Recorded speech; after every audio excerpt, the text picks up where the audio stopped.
Saya ingin bertanya perihal teori sejarah, yang mana zaman dulu kala ada manusia purba. Namun saya yakin bahwa manusia pertama itu Nabi Adam. Lalu apakah manusia purba itu benar-benar ada, Pak Ustadz? Adakah ayat Quran atau hadis yang menjelaskan manusia purba?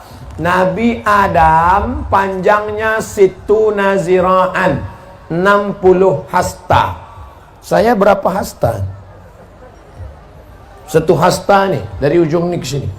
1 hasta, 2 hasta, 3 hasta, 4 hasta.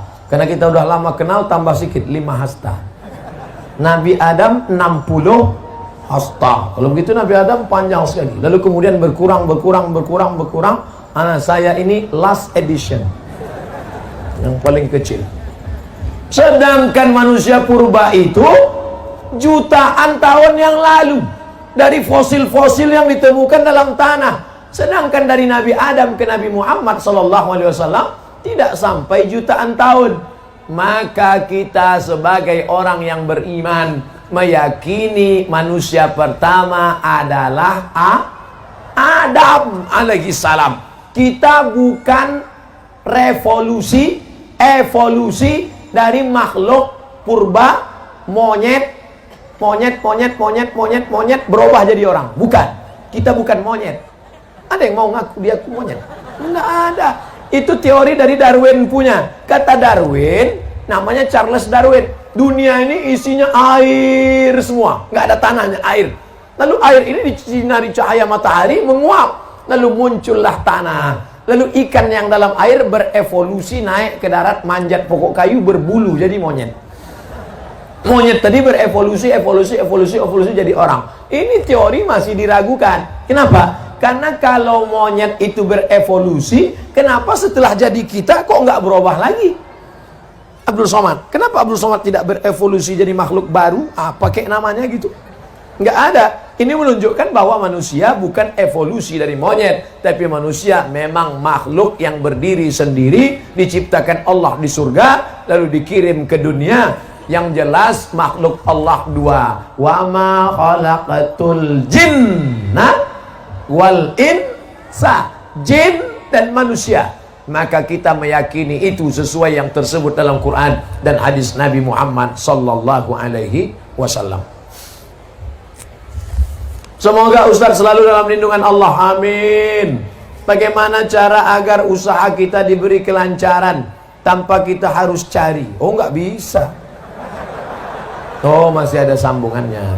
Tanpa harus kita cari pelaris dan selalu diridhoi Allah. Pertama kali masuk warung ketika pagi, yang punya warung jualan, toko, ruko, dagangan di pasar, pertama kali masuk pagi baca Fatihah 1 kali, Qul huwallah 3 kali, Qul a'udzu falak sekali, Qul a'udzu nas sekali, ayat kursi sekali. Saya ulang lagi. Fatihah 1 kali, Qul huwallah 3 kali, Qul a'udzu falak sekali, Qul a'udzu binas sekali, ayat kursi 1 kali. Waktu masuk pertama kali barang dagangan. Masuk bismillahirrahmanirrahim, Fatihah sampai habis.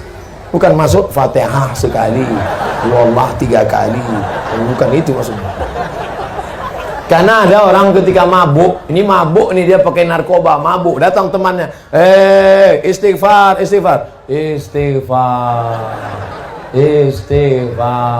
Bukan itu. Kalau disuruh istighfar berarti Astaghfirullah Rabbal baraya, Astaghfirullah minal khataya. Nah, itu baca yang 5 tadi. Itu Ustadz dapatnya dari mana? Kebetulan saya diminta oleh alumni dari para habaib waktu Habib Umar bin Hafiz datang tahun lalu di Hotel Crown. Saya pembawa acara Habib Jin dan penerjemah Habib Umar bin Hafiz yang beri materi di hadapan pengusaha-pengusaha. Ada pengusaha yang nanya, Habib, kami ini bisnismen, gimana supaya lancar? Nah, itulah disampaikan Habib Umar bin Hafiz lengkap dengan ijazah. Pertama kali masuk baca Fatihah, Qul huwallahu 3 kali, Falaq sekali, Winas sekali, ayat kursi 1 kali. Ijazah dari beliau. Jangan lagi pakai mantra-mantra, masuk ke dalam mantra. Hai, hantu segala hantu, setan segala setan. Datanglah, datang. Orang yang menjual jiwanya kepada iblis sudah terjadi. Coba cari di internet artis-artis yang menjual jiwanya kepada setan. Pernah lihat? Banyak di antaranya yang menjual jiwanya kepada setan. David Copperfield menjual jiwanya, ada MOU-nya, Memorandum of Understanding Between Me and Setan. Jangan minta kepada setan, kita ini hamba Allah, bukan hamba setan.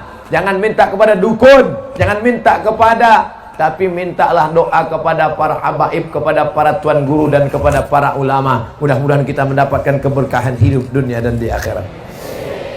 Assalamualaikum Pak Ustadz. Waalaikumsalam. Bagaimana membimbing hati agar sabar dan taat dalam menanti seorang anak? Ustadz Somad, saya sudah nikah sebelum tahun 10 tahun belum punya anak. Berapa lama? 10 tahun. Nabi Ibrahim baru punya anak Ismail, umurnya 86 tahun. Kamu baru 10 tahun. Tunggu 76 tahun lagi. Doanya Rabbi habli minas salihin. Nabi Ibrahim berdoa 86 tahun baru dikabulkan Allah. Nabi Musa tersesat di lembah Tih, berdoa 40 tahun baru keluar. Nabi Muhammad minta pindah arah kiblat dari Baitul Maqdis ke Baitullah sampai wajahnya menengadah ke atas, 17 bulan baru pindah. Ini doa pagi minta kabul sore. Emang ente siapa? Oleh sebab itu, sulitkah bagi Allah membuat engkau hamil? Innama amruhu iza arada syai'an ayyakula lahu kun fayakun.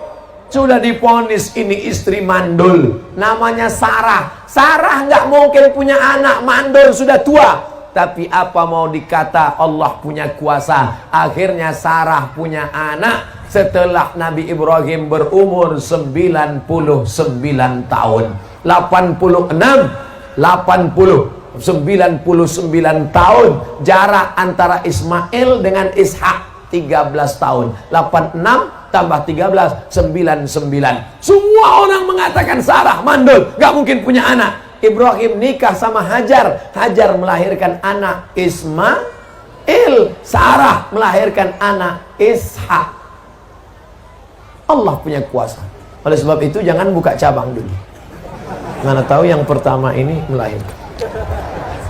Kita doakan, mudah-mudahan wala aziban illa zawajtah, yang belum menikah mudah-mudahan ditemukan jodohnya. Wala raghiban illa anjabtah, yang ingin punya anak diberikan anak yang soleh dan solihah. Mudah Allah memberikan anak, saudaraku. Sebetulnya Allah hanya ingin melihat engkau bermunajat di tengah malam berdoa. Orang dulu anaknya 10, pulang dari bajak sawah, makan ikan asin, sambal teri, mati lampu, lahir 10.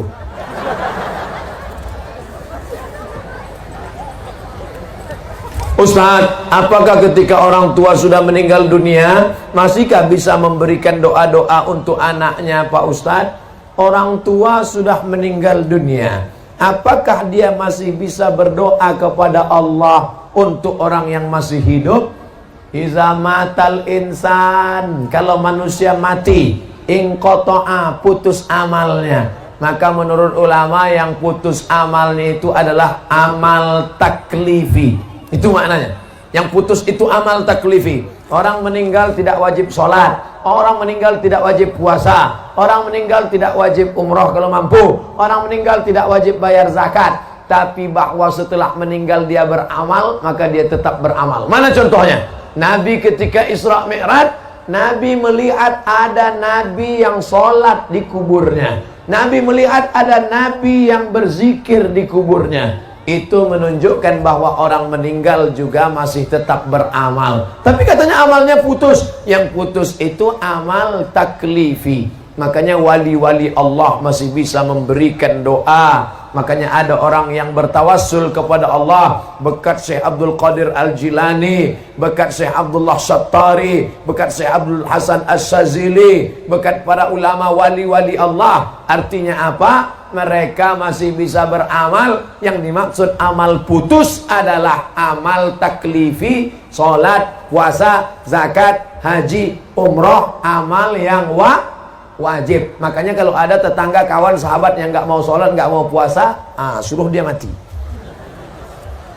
Dari pesantren Anwarul Hidayah, Pak Ustadz Somad, Anwar, kalau satu nur, cahaya, cuman satu cahaya nur, tapi tadi cahaya Anwar.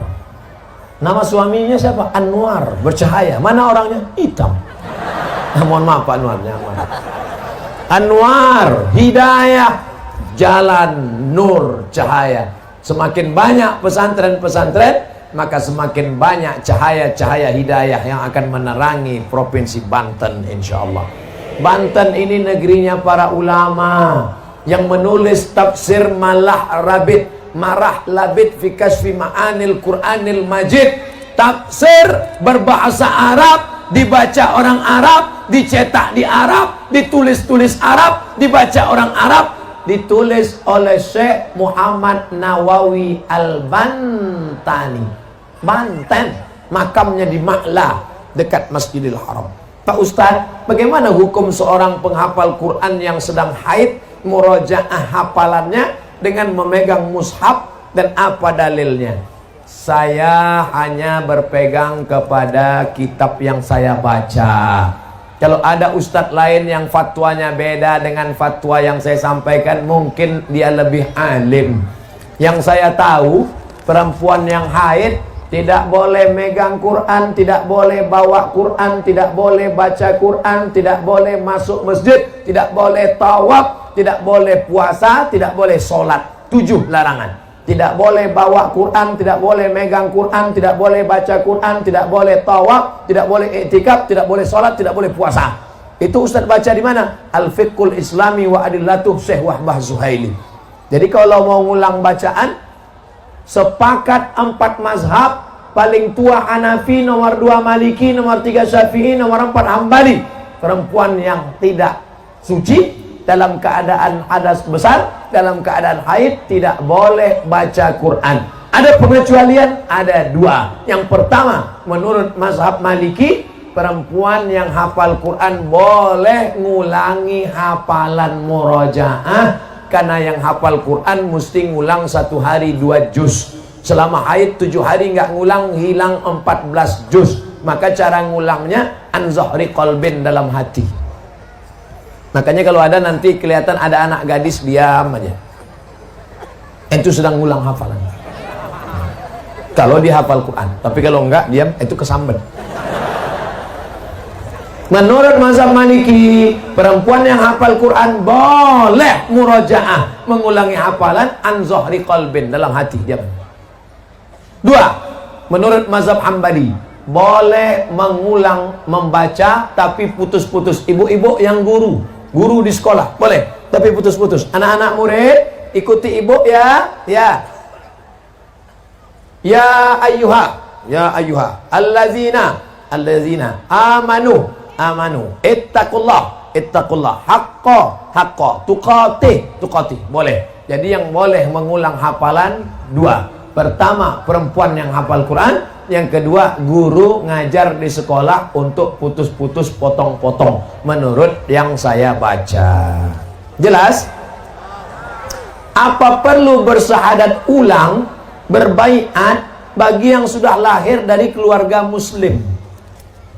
Bapaknya muslim, ibunya muslimah, anaknya muslim.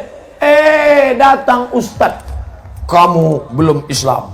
Kalau mau Islam harus ulang syahadat di depan saya, karena saya disaksikan guru saya disaksikan guru saya, guru saya disaksikan guru saya, sampai ke Nabi Muhammad. Tapi bapak saya Islam. Bapak kamu nggak diakui Islamnya karena belum belajar ke saya. Ini lagi tren nih sekarang.